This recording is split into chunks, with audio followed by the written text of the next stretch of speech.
Back at Las Vegas, Carl Edwards leads the parade down pit road. He wants to be freed up just a little bit. They'll go up one round on the track bar, a 4-tire change. Edwards gets a drink of water, and his stop is completed. Jamie.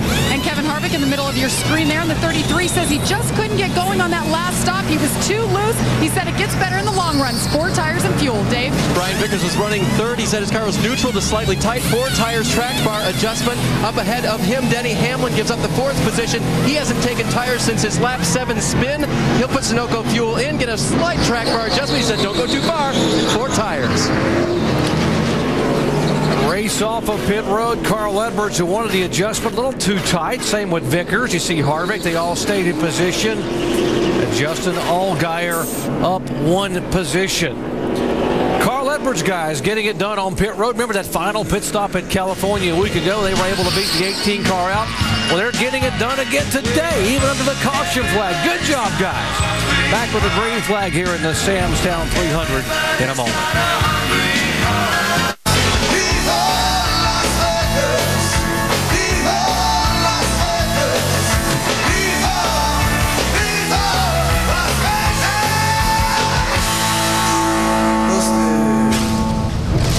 Viva la NASCAR here in Las Vegas, just north of the famous Las Vegas Strip, Las Vegas Motor Speedway. If you just joined our coverage, our current leader is Carl Edwards. He is the 5th different driver to lead today. Biggest mover, Scott Lagasse, in a backup car starting at the back of the pack.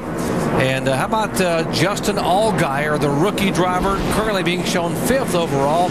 We have had 5 caution flags for 25 laps, and thus the average speed is way down 105 miles an hour. Kyle Busch, it was the points leader coming in the garage area. He was involved in heavy contact with the car number 18 there on lap 22. Pace car pulls away. Carl Edwards is the race leader and, by the way, now our points leader. Behind him, Kevin Harvick, Vickers, Denny Hamlin, and the rookie Allgaier in the top 5.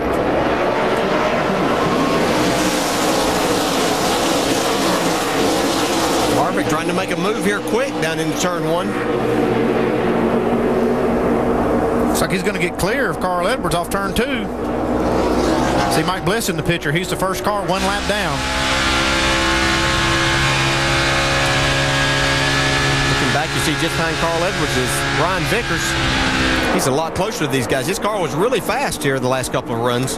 This is where we've seen it get treacherous on new tires right after they fill them up with fuel. So heavy traffic and cars that are a little bit twitchy. That's where we saw a lot of cautions early. Yeah, it's really tough. And when you get a tire that's normally this good on a long run, that's the problem you get into. It's a little bit twitchy as you want to get up to speed. You don't have that air pressure up. It doesn't have a lot of heat in it and makes it difficult. Usually it's a construction change is what they did to this tire, and it just makes it a little more difficult there. Those guys will trade that off. You can see just behind Vickers, Justin Allgaier doing a great job today in the 4th spot in that 12 car. Cannot say enough about Allgaier. Here's a 16 car of Greg Biffle. He's done everything you can do but win here in the NASCAR Nationwide Series. He might have the car to change that fact today.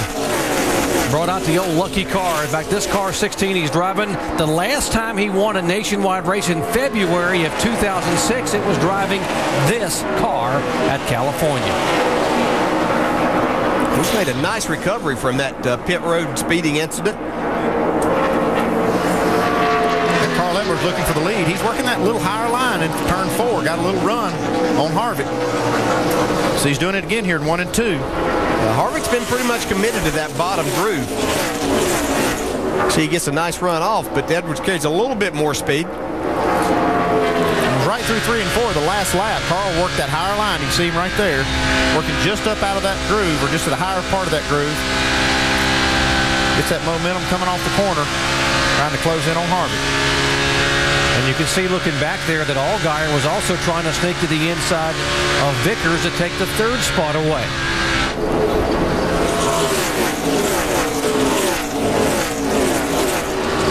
See, pretty much the rest of these guys are committed to that little bit higher line that you were talking about, Andy, other than Harvick. They all are about a groove up. That's what's so great about this progressive bank is that Carl Edwards making a move to the outside off turn 4. And Harvick had to leave him just a little room there, and it cost him the momentum. And going by for the 9th lead change of the day, Carl Edwards. See, while these two guys are racing, the 32 and 12 cars have caught up. Now they're in this mix. I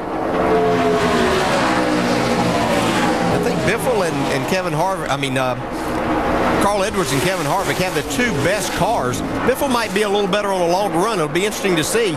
He's back in fifth, just a little under a second and a half behind these guys. Well, watching the lap times, it looks like Greg Biffle has a really fast car, but he's just struggled trying to get that track position back that he lost earlier with that pit road penalty. We talk about parity in NASCAR. It is a Ford leading, a Chevy in second, a Toyota third, and a Dodge fourth. And that's parity right there. That's what they want to see every week. They don't care which one it is, and that's Greg Biffle right behind there. Jamie? Well, you guys are talking about Greg Biffle. He may be under the weather, but he is one happy driver. Last pit stop, 0 changes, 4 tires and fuel as he works to get to the front, setting fifth, guys. Greg Biffle is a former series champion here, and although his passion is to win a cup title, he likes being here. We asked Greg Biffle about why he races still on Saturdays. I think all racers love to race, and there's so much pressure on Sunday that Saturday is more fun. Saturday is, a little bit less pressure, and the series is a lot of fun because there's a lot of different, there's a bunch of different talents in it, and there's a bunch of different obstacles. It has been a while, though, since Greg Biffle has been to victory lane. How about 76 races? We mentioned that February race in California, driving this exact car. But also Mike Bliss has been a while. Ryan Vickers, Kevin Harvick. Hard to believe Harvick, a two-time champion, but he's the last couple of years running his own car to try to get his teams up and running. I believe it's been that long with Biffle. We talk about him all the time and how good he is at most of the places that they go. You see right up in front, there's Carl Edwards still leading the race. Kevin Harvick just behind him, and there's been a change for the third spot. Justin Allgaier has passed Brian Vickers and taken that spot away from him.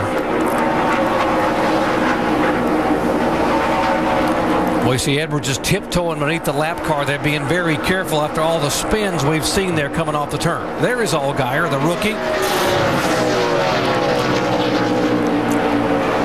You see the lap times right there. Justin Allgaier a couple tenths quicker than Carl Edwards that lap. I think Carl had to get out of the throttle a little bit when he passed that lap car, and that hurt his lap time on that one. We'll see here. He was just a little bit quicker than Kevin Harvick also. Once again, caution. Turn two, 1 tire on the wall. Keep it up there, slow it right down. Remember, Mike Bliss had already been on pit road and lost a lap because he had cut a tire, and now he's in the wall, bringing out caution again. Yeah, he had some damage from an earlier wreck, and it cut the right rear tire down. The last time looks like that's happened again. They still had a little bit of rub right there. They got more damage this time. Man, two guys that we thought that were our nationwide regulars, Brad Keselowski and Mike Bliss, we thought they were going to battle for the championship here, and they've had nothing but bad luck in these first 3 races. Mike Bliss was running hard trying to stay that first car 1 lap down to get that lucky dog, but this is what you don't want. You don't want to be the guy that brings it out. He could hear as he went down into turn 1. Keep it up there. That tire let go. Not a good day for drivers we thought would be championship contenders and be up in the points early on. Keselowski in the garage, Kyle Busch, and now Mike Bliss, the latest to have more issues. Under caution again here for the 6th time today. And it's been a pretty good day in the race for the rookies so far. All the rookies have done really well, except for John West-Tanley, who was in an accident a couple of cautions ago. But all the rest of the guys doing an outstanding job, hanging around through the top 20. Justin Allgaier on the radio with his team just a little while ago. Man, that car looks good, buddy. I ain't gonna lie to you. God, it's fast. Not even halfway. Just pace yourself. 10-4, that's all I'm doing, pal. That's all I'm doing. And Justin Allgaier's crew chief with me now, Chad Walter. Chad, a lot of people looking at this going, where did this kid come from? What is making you guys so good today? I think Roger Penske picked a pretty good candidate to drive this number 12 Verizon Dodge. Justin's got experience beyond his age probably, and he's doing a great job, and he's just logging laps right now, learning from some really good drivers, Cup-capable drivers, but been really impressed with his ability. Never saw this racetrack before this weekend, so he's one to watch. Hopefully we can bring it home in good shape. Like keep our eyes on Justin Allgaier. Dave? Jamie watched Brian Vickers earlier in this run. Earlier today, he talked about saving the right front tire just a little bit. Trent, based on what you saw coming off the car, can he drive it a little harder now and maybe pass the 12 back? Yeah, I told him based on the wear we see that he can drive it harder at times. I don't want him to abuse it for the full run, but probably take it easy the first 20 laps, and then I told him he could abuse it for the latter part of the run, try to gain some spots back. But real happy with the Dollar General car. We wasn't real good in practice, but we made a lot of adjustments overnight, and it looks like it's paid off so far. You can drive it hard at times. Maybe it's like nitrous, Doc. What do you think? Not even at a halfway point yet, Dave. These guys got a lot of racing yet to go. We've had 6 caution flags and a red flag. And Mike Bliss, by the way, the contact with the wall, he had been on and off pit road, now being shown 2 laps down in the 33rd position. But he is back on the racetrack. Here's Mike with that damaged Chevy.